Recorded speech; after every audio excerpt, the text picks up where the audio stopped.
और जम्मू कश्मीर का पहले चरण का चुनाव किस तरीके से लोग मतदान कर रहे हैं, महापर्व लोकतंत्र का, इसके लिए सीधे चलेंगे अपने संवाददाता विकास अब्रोल का रुख करेंगे। विकास, कितने फीसदी अभी तक मतदान हुआ है जहां पर आपकी मौजूदगी है, और अपडेट जानकारी इसके अलावा भी दीजिए कि जो 7 जिले हैं, 24 विधानसभा सीटें हैं, अलग अलग जगहों पर किस तरीके से किस वर्ग के लोग ज्यादातर बढ़ चढ़कर हिस्सा ले रहे हैं मतदान में।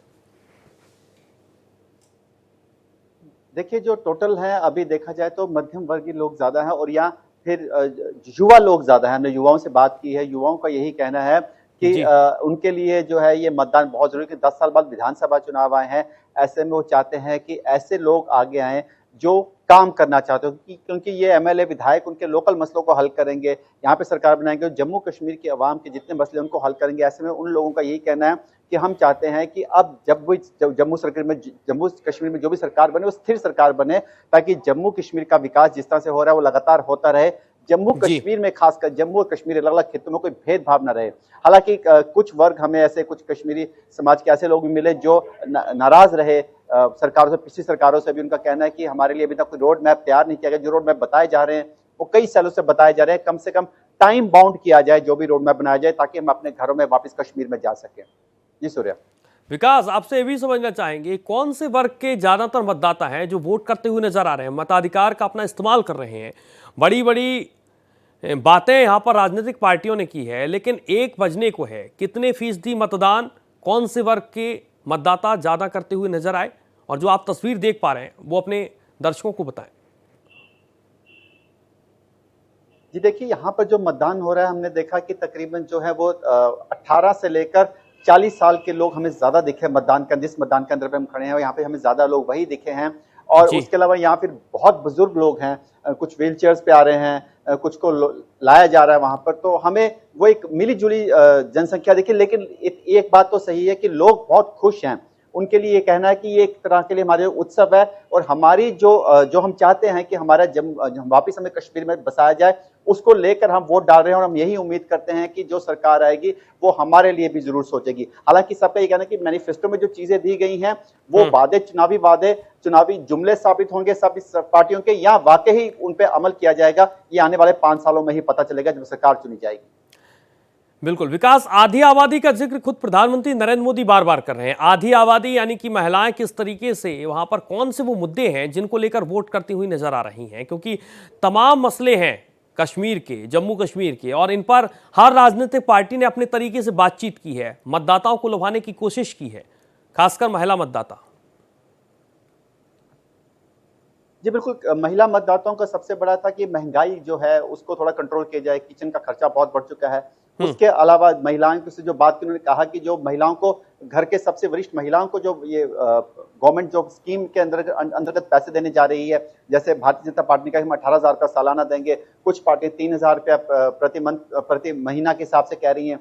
तो कह रहे हैं कि उसके लिए भी एक स्कीम लाया जाए, और औरतों के लिए कुछ ऐसे प्रोजेक्ट्स लाए जाएं ताकि वो खुद अपने पैरों पर खड़ी हो सकें। स्पेशल स्कीम्स लाई जाएं ताकि वो औरतें आगे भी बढ़ सकें। महिलाएं जो हैं, महिलाओं के लिए जो स्टार्टअप स्पेशल किए जाएं, उनके लिए कुछ रोजगार योजनाएं लाई जाएं ताकि वो भी आम लोगों के साथ कंधे से कंधा मिला के चले। और सबसे बड़ी खास बात यह है कि इस बार अगर हम टोटल वोट जो जितने पंजीकृत मतदाता है वो देखें तो वो 23 लाख के ऊपर आ रहे हैं, और जिसमें जितने भी औरतें और जो आदमी हैं वो बराबर ही हैं। हालांकि थोड़ा सा फर्क है, 11.5 लाख और 11.75 का है, लेकिन देखा जाए तो मतदाता जो है बराबर के हैं इस बार।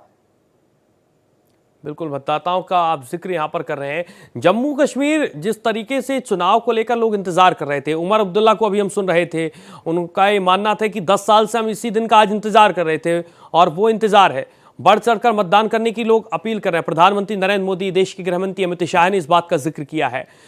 कितने फीसदी मतदान अभी तक हुआ है ओवरऑल, और अगर ये मतदान बहुत ज्यादा बढ़ता है तो किसके फेवर में हो सकता है, क्योंकि आपने 2014 के भी नतीजे देखे हैं विकास।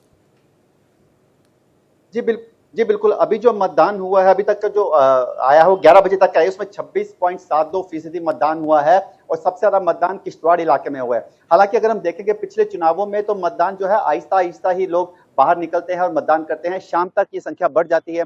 लोकसभा चुनावों में भी जो है एक रिकॉर्ड ब्रेक हुआ था। यही उम्मीद माफ कीजिएगा, यही उम्मीद की जा रही है कि ये इस बार जो ये असेंबली चुनाव हो रहे हैं इसमें जो है वो रिकॉर्ड ब्रेक होगा। और मतदान मतदान केंद्रों पर अगर आप देखेंगे तो कश्मीर में भी बहुत भीड़ लगी हुई है, लोग बढ़ चढ़कर इसमें इसमें हिस्सा ले रहे हैं। लोगों का कहना है कि अब जिस तरह से पार्टियां सामने आ रही हैं, 219 उम्मीदवार, आप खुद सोच सकते हैं 24 सीटों पर लड़ रहे हैं, तो कितना ज्यादा लोकतंत्र को लेकर लोगों में विश्वास बढ़ा है। और उसी को लेके अब लोग जो है सिर्फ जितने उम्मीदवार ही नहीं, अब वोटर भी जो है बाहर आ रहा है और अपने अपने पसंद के विधायक को वोट दे रहा है। बिल्कुल, तमाम मुद्दे हैं और इन मुद्दों के बीच जो निर्दलीय उम्मीदवार हैं वो एक अलग फैक्टर है इस पूरे के पूरे चुनाव में। निर्दलीय उम्मीदवार किस तरीके से इस चुनाव में असर डाल रहे हैं और वो कौन सी सीटें हैं जिन पर सीधा असर होगा निर्दलीय उम्मीदवारों का? विकास, देखिए, इस बार जो है कश्मीर केंद्रित जो है पॉलिटिक्स जो है वो बड़ा चेंज होने वाला है, क्योंकि वहां से जमात इस्लामी के बहुत से ऐसे उम्मीदवार हैं जो खड़े हैं, निर्दलीय वहां से भी बहुत खड़े हैं, अवामी जो पार्टी है इनकी, इंजीनियर राशिद की, उस पार्टी से भी बहुत उम्मीदवार खड़े हैं। हालांकि अभी तक जो जितने भी उम्मीदवार खड़े हैं उनमें से कुछ ऐसे हैं जो अलगाववाद को भी अलगाववाद का समर्थन करते हैं। ऐसे में एनसी और पीडीपी के वोट बैंक में सेध लग सकती है, क्योंकि कश्मीर में जो एक पैठ है वो एनसी और पीडीपी की स्टार्ट से रही है और इसीलिए कश्मीर केंद्रित हमेशा राजनीति रही है। लेकिन अब जिस तरह से कश्मीर से बहुत से उम्मीदवार खड़े हुए हैं, चाहे वो निर्दलीय हो, चाहे जमात इस्लामी से हो या इंजीनियर रशीद की पार्टी से हो, एक इस बार बहुत बड़ी चेंज आने वाली है। इसका फायदा ऐसा लग रहा है कि जम्मू में, क्योंकि भाजपा की एक पैठ है, जम्मू उसको बुलाने की कोशिश कर रही है और लग रहा है कि जम्मू से उनको सीटें मिल जाएंगी, तो ऐसे में भाजपा को कहीं ना कहीं इसका फायदा जरूर मिल सकता है। बीजेपी को यहाँ पर फायदा मिल सकता है। जो संकेत यहाँ पर मिल रहे हैं, शुरुआती जो अलग अलग तरीके के फैक्टर समझ में आ रहे हैं पहले चरण की चुनाव के मद्देनजर, वो बेहद अलग तरीके से हैं। लेकिन जो एक एक सीट ग्राफिक्स के जरिए हम अपने दर्शकों को भी बता रहे हैं विकास कि कौन सी सीट पर किसके बीच मुकाबला है। तमाम दिग्गज भी आज मैदान में हैं। कौन से दिग्गज, शायद आपको ये लग रहा हो कि नहीं इस सीट पर मुकाबला बहुत कांटे का है, दिग्गजों की यहां पर मैं बात कर रहा हूं। विकास, देखिए, बीज बिहाड़ा से इल्तिजा मुफ्ती जो हैं वो अपनी फैमिली सीट पे खड़ी हैं, क्योंकि वहां से पहले महबूब मुफ्ती खड़े होती थी, उससे पहले मुफ्ती साहब खड़े होते, तो कहीं ना कहीं एक वो सीट है जिस पे मुकाबला होगा। वहीं किश्तवाड़ की सीट पे जहां से शगुन परिहार को खड़ा किया गया और वहां से सजाद अहमद किचलू नेशनल कॉन्फ्रेंस के जो बड़े कद्दावर नेता है और पिछले काफी समय से वहां जीते रहे हैं, मंत्री भी रहे हैं, एक वहां मुकाबला देखने को मिलेगा। हालांकि अगर हम बनिहाल की बात करें, वहां वकार रसूल वानी खड़े हैं जो प्रदेश अध्यक्ष भी रह चुके हैं कांग्रेस के, उनका एनसी के साथ गठबंधन है, लेकिन वहां पर वो उमर अब्दुल्ला को ही काफी भला बुरा कह रहे हैं। तो कहीं ना कहीं वहां पर एक देखा जाए तो एक कंपटीशन अलग तरह से चल रहा है। इसके अलावा अगर कश्मीर की कई ऐसी सीटें हैं जहां पर जीए मीर खड़े हैं डोरू की सीट से, मुकाबला कड़ा देखने को मिलेगा। लेकिन इस बार निर्दलीय जो है इनके जो वोट बैंक पे सेंध लगा सकते हैं और कहीं ना कहीं इस बार एक बहुत अलग से नतीजे आपको जम्मू कश्मीर में देखने को मिलेंगे। बिल्कुल विकास, एक फैक्टर बहुत अलग तरीके से काम कर रहा है इस पूरे के पूरे चुनाव में। 370 धारा 35 से अलग तरफ है, दूसरी तरफ रोजगार, शिक्षा और स्वास्थ्य, जम्मू कश्मीर ये तमाम मूलभूत सुविधाएं हैं, इनसे बहुत दूर रहा है। लेकिन इन तमाम अलग अलग सियासी पार्टियों के बड़े बड़े चेहरे को हमने देखा है, वो बार बार इसी बात का जिक्र कर रहे थे कि मूलभूत सुविधाओं से जम्मू कश्मीर बहुत दूर है। स्वास्थ्य सेवाएं, एम्स और जहां तक एमबीबीएस की सीटों का जिक्र यहां पर भारतीय जनता पार्टी लगातार कर रही है कि आपके यहां से हम डॉक्टर्स निकालेंगे, बड़ी संख्या में इंजीनियर निकालेंगे। क्या इन मुद्दों पर लोग बातचीत करते हुए वोट करेंगे इस बार धारा 370 और 35 ए को थोड़े अलग तरीके से देखने के बाद? देखिए, अगर हम युवाओं की बात करते हैं, युवाओं से हमने जितने भी युवाओं से अभी तक बात की है, उनका यही कहना है कि जम्मू कश्मीर में शिक्षा के स्तर को और सुधारना होगा। जिस तरह से आईआईटी, आईएम है, ऐसे और इंस्टीट्यूट यहाँ पे लाने पड़ेंगे ताकि जम्मू कश्मीर के बच्चों को जम्मू कश्मीर से बाहर न पढ़ने ना जाना पड़े। हालांकि अगर 10 साल पहले की बात करें तो जम्मू में बहुत अच्छे कॉलेज नहीं थे, अक्सर ज्यादातर बच्चे जो है जम्मू कश्मीर से बाहर ही पढ़ने जाते थे। लेकिन अब आईआईटी और आईएम जैसे इंस्टीट्यूट आने के बाद अब लोग जम्मू कश्मीर में भी टिक रहे हैं। वैष्णो देवी यूनिवर्सिटी की उसकी जीती जाती मिसाल है। उसके